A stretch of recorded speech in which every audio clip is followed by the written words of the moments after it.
দাদা মূলত আপনার আজকের এই সাংবাদিক বৈঠকের কারণ কি? নমস্কার, আমার নাম তন্ময় মণ্ডল।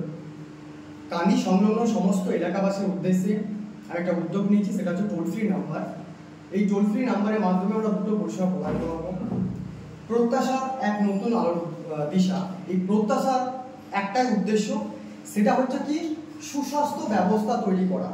সুস্বাস্থ্য আমাদের আগে সর্বপ্রথম দেখো, সকলে কিন্তু সুস্বাস্থ্য চাই। যা বড় বড় আজকে ল্যাব খুলে বসেছে তারাও চাইছে সুস্বাস্থ্য, কিন্তু সুস্বাস্থ্য কাকে বলে সেটা আমাদের আগে জানতে হবে।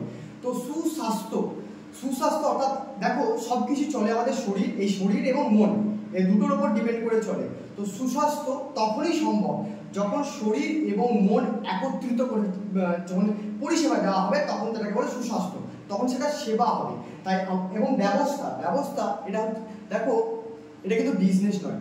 যারা এটা বিজনেস ভাবছে তারা এটা ভুল, কিন্তু তাদের এটা চিন্তা ভাবনাটা ভুল। এটা বিজনেস নয়, ব্যবস্থা।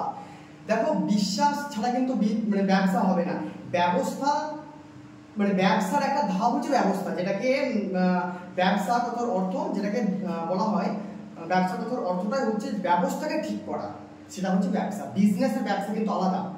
বিজনেস আর ব্যবসা সম্পূর্ণ আলাদা। এটা হচ্ছে ব্যবস্থা, সুস্বাস্থ্য ব্যবস্থা তৈরি করা, বিজনেস নয়। কিন্তু এটা কোনো বিজনেস নয়। এর মাধ্যমে কাজ কি হবে, যে টোল ফ্রি নাম্বার 1888 96 355, এই টোল ফ্রি নাম্বারের মাধ্যমে কান্দি এবং বহরম সমস্যাটা কি হচ্ছে, যে পেশেন্টকে দালাল চক্রের শিকার কখন হতে হয়। আগে জানতো দালাল চক্রের শিকার, যে সুস্বাস্থ্যটা সমস্যা কেন হচ্ছে, দালাল চক্রের কারণে, বিশ্বাস কাজ নেই। সমস্যাটা হচ্ছে বিশ্বাস নেই। তো আজকে যে তোমার দালাল চক্র মেন হচ্ছে দালাল চক্র, সেই দালাল চক্র কিভাবে বন্ধ করা হবে, যে দেখো যে এই টোল ফ্রি নাম্বারের মাধ্যমে কান্দি এবং বহরমপুরে যে কোনো ডাক্তার খোঁজ করতে হবে আগে থেকে। সে নাম লেখার দরকার নেই, কি সে খোঁজ করুন। আমাদের উদ্দেশ্য হচ্ছে পরিষেবা প্রদান করা, সুস্বাস্থ্য ব্যবস্থা তৈরি করা।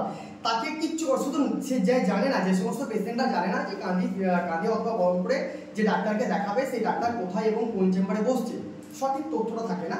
সেই সমস্ত পেশেন্ট টোল ফ্রি নাম্বারে ফোন করে সঠিক তথ্য জানতে পারবে, সে ডাইরেক্টলি ডাক্তার দেখাতে পারবে। ফলে তৃতীয় কোনো ব্যক্তির সহযোগিতা নেওয়ার প্রয়োজন নেই, তাই না? সমস্যাটা আমাদের ওখান থেকে সৃষ্টি হয়, তাকে ওটাকে আমাদের ঠিক করতে হবে।